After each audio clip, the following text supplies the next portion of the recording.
ତା ବିନା ନା ନିଦ ଆସୁଥିଲା ନା ଭୋକ ଲାଗୁଥିଲା। ବଞ୍ଚିବା ପାଇଁ ଖାଉଥିଲି ଆଉ ସମସ୍ତଙ୍କୁ ଦେଖାଇ ହେବାକୁ ବିଛଣାରେ ଶୋଇପଡ଼ୁଥିଲି। ହେଲେ ନା ଖାଇବାକୁ ରୁଚୁଥିଲା ନା ସେ ବିଛଣାରେ ନିଦ ଆସୁଥିଲା। ରାତି ସାରା ତାରି କଥାକୁ ମନେ ପକେଇ ପକେଇ କଡ଼ଟା ଏପଟ ସେପଟ କରି କରି ରାତି ପାଇଯାଉଥିଲା। ଅଫିସ ଯାଉଥିଲି ସତ, ହେଲେ ଅଫିସରେ ଖାଲି ସେ ହିଁ ମନେ ପଡ଼ୁଥିଲା। ସେ ମୋଠୁ ଯିବାର ୟାରି ଭିତରେ 2 ବର୍ଷ ବିତି ଯାଇଥିଲା। ତଥାପି କାହିଁକି କେଜାଣି ତାକୁ ଭୁଲି ପାରୁନଥିଲି ପ୍ରତାପ ଭାଇ। ତାକୁ ଝୁରି ଝୁରି ଶୁଖିକି କଣ୍ଟା ହେଇଯାଇଥିଲି। କିନ୍ତୁ ତାକୁ କିଛି ଫରକ ପଡ଼ୁଥିଲା କି ନାହିଁ ମୋତେ କିନ୍ତୁ ଜଣା ପଡ଼ୁନଥିଲା। ରାତି ସାରା କାନ୍ଦି କାନ୍ଦି ସକାଳୁ ସମସ୍ତଙ୍କ ସାମ୍ନାରେ ହସି ହସି ଜୀବନ କାଟିବାକୁ ପଡ଼ୁଥିଲା। ଦିନେ ଅଫିସରେ ସେ ମୋ ପାଖ ସିଟ୍ରେ ବସୁଥିଲା। ଯଦି କେବେ କାମରେ ଆଉ କାହା ପାଖରେ ବସି ପଡ଼ୁଥିଲି ରାଗିକି ନିଆଁ ହେଇଯାଉଥିଲା। ମୋ ସାଥିରେ ନ ଖାଇଲେ ତା ପେଟଟା ପୁରୁନଥିଲା। ବୁଲିବାକୁ ମୋତେ ସାଥିରେ ନ ନେଲେ ସେ ବୁଲିବାକୁ ଯାଉନଥିଲା। ହେଲେ ଆଜି ସେ ମୋ ବିନା ପେଟ ଭରି ଖାଇ ଚାଲିଥିଲା। ସବୁ ସାଙ୍ଗ ସହିତ ମିଶି ବୁଲି ବୁଲି ବେଶ ମଜା ବି କରୁଥିଲା। ଆଉ ଆଜି ମୁଁ ଯାହା ପାଖରେ ବସିଲେ ବି ତାକୁ କିଛି ଫରକ ପଡ଼ୁନଥିଲା। କାହିଁକି ନା ଆଜି ସେ ମୋ ପାଖରେ ନଥିଲା। ମୋ ସହ ସବୁ ସମ୍ପର୍କ କାଟି ତା ଦୁନିଆରେ ସେ ଭାରି ଖୁସି ଥିଲା। ସେଦିନ ସେ ନିଶ୍ୱାସଟା ସିନା ତାର ଥିଲା, ହେଲେ ତା ଜୀବନଟା ମୋର ଥିଲା। ଦିନେ ମୁଁ ତା ପ୍ରଶ୍ୱାସ ଥିଲି ଆଉ ମୋ ବଞ୍ଚିବାର ରାସ୍ତା କେବଳ ସେ ହିଁ ଥିଲା।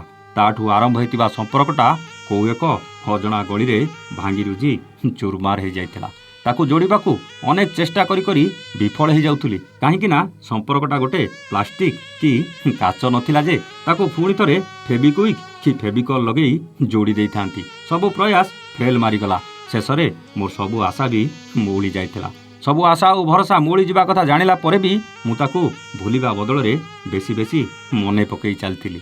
ଏମିତି ନୁହେଁ କି ତାକୁ ଭୁଲିବାକୁ ପ୍ରୟାସ କରିନି, କିନ୍ତୁ କେଜାଣି କାହିଁକି ଯେତେଥର ଭୁଲିବାକୁ ମନକୁ କହିଛି ସେଇ ମନଟା ମୋ ସହ ଛଳନା କରି ତାକୁ ବେଶୀ ବେଶୀ ମନେ ପକେଇ ଦେଇଛି। ତାର ସେ ସ୍ମୃତିକୁ ଜାଣି ଜାଣି ମୋ ସାମ୍ନାକୁ ସବୁବେଳେ ନେଇ ଆସିଛି। ଆଉ ତାର ସେ ସ୍ମୃତି ଯେତେବେଳେ ମୋ ସାମ୍ନାକୁ ଆସିଯାଉଥିଲା ମୁଁ କ'ଣ ତାକୁ ଭୁଲି ପାରିବି ପ୍ରତାପ ଭାଇ? ଆପଣ କୁହନ୍ତୁ। ମୁଁ କହିଲି ନା କେବେ ନୁହେଁ, କିନ୍ତୁ ଗୋଟେ କଥା କହିଲେ, ଏତେ ସବୁ କହିଲେଣି ସେ କିଏ ଆଉ ତା ନାଁ ଟିକେ କୁହନ୍ତୁ। ସେ କହିଲା ନାଁଟା ତାର ଗୁଲୁ। ମୋ ଜୀବନର ହୃଦୟ ଭିତରେ ଧଡ଼ଧଡ଼ ହେଉଥିବା ସେଇ ସ୍ପନ୍ଦନ ସେ, ଯାହା ବିନା ଏ ଦୁନିଆଟା ମୋ ପାଇଁ ଥିଲା ଅନ୍ଧକାରମୟ। ସେ ହିଁ ମୋ ଜୀବନର ଆରମ୍ଭ ଆଉ ସେ ହିଁ ମୋ ଜୀବନର ଶେଷ। କେବେ ରାତିର ସେ ଝାପ୍ସା ନିଦର ସ୍ୱପ୍ନରେ ଆସି ମୋତେ ଡାକୁଥିଲା ତ କେତେବେଳେ ମୋ ଭାବନା ଭିତରେ ପଶି ମୋ ସହ ଖେଳି ଚାଲିଥିଲା। ମୁଁ ପୁଣି କହିଲି ଅଲଗା କେମିତି ହେଲ? ସେ କହିଲା ଜାଣିନି ଭାଇ, କିଏ ତା ମନ ଭିତରେ ମୋ ବିରୁଦ୍ଧରେ ବିଷ ମଞ୍ଜି ବୁଣିଲା। ସେ ଦୂରେଇ ଯାଇନଥିଲା, ଏମିତି ପରିସ୍ଥିତି ଆସିଥିଲା ସେ ଦୂରେଇ ଯିବାକୁ ବାଧ୍ୟ ହୋଇଥିଲା। ଜାଣିଛି ସେ କୋଉଠି ଅଛି ଆଉ କ'ଣ କରୁଛି, ହେଲେ ତା ପାଖକୁ ଫେରିବାକୁ ମୋ ରାସ୍ତା ସବୁ ବନ୍ଦ ହେଇସାରିଥିଲା। ସେ ମୋତେ ତାର ସେଇ ମୋବାଇଲରେ ବ୍ଲକ୍ କରିସାରିଥିଲା। ଯେଉଁ ମୋବାଇଲଟା ଦିନେ ତାର ତ ଥିଲା, ହେଲେ ପୁରା କଣ୍ଟ୍ରୋଲ ମୋ ହାତରେ ଥିଲା। ତାକୁ ହଇରାଣ କରୁଥିବା ମଣିଷମାନଙ୍କୁ ଏଇ ହାତରେ ତା ମୋବାଇଲରେ ବ୍ଲକ୍ କରି ଚାଲିଥିଲି। ଆଜି ସେ ନିଜେ ସେଇ ମୋବାଇଲରେ ମୋତେ ବ୍ଲକ୍ ଲିଷ୍ଟରେ ପ୍ରଥମେ ରଖିଥିଲା। ଆପଣ କୁହନ୍ତୁ ପ୍ରତାପ ଭାଇ, ମୁଁ କ'ଣ ତା ପାଖକୁ ଯାଇ ତାକୁ କିଛି ପଚାରିବା କି ଦେଖା କରିବା ଠିକ୍ ହେଇଥାନ୍ତା? ଏମିତି ନାହିଁ କି ତାକୁ ଦେଖା କରିବାକୁ ପ୍ରୟାସ କରିନି। ଅନେକ ଥର ଭାବିଛି ଆଉ ତାକୁ ଟିକେ ଦୂରରୁ ଦେଖିବାକୁ ଅନେକ ପ୍ରୟାସ ବି କରିଛି, ହେଲେ ସବୁଥର ହାରି ଯାଇଛି।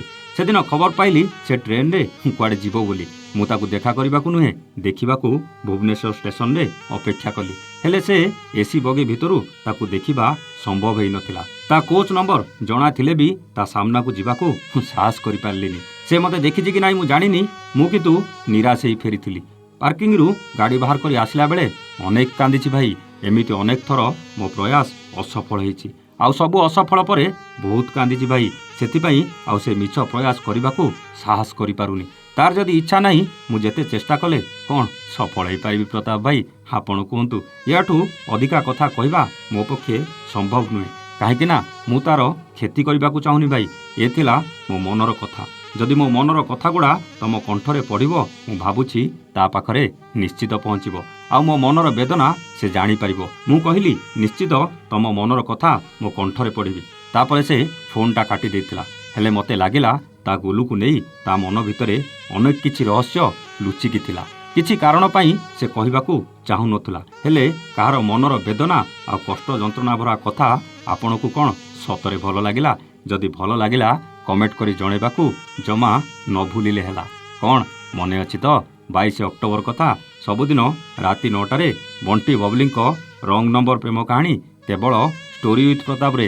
ରହୁଛୁ, ନମସ୍ତେ, ଜୟ ଜଗନ୍ନାଥ।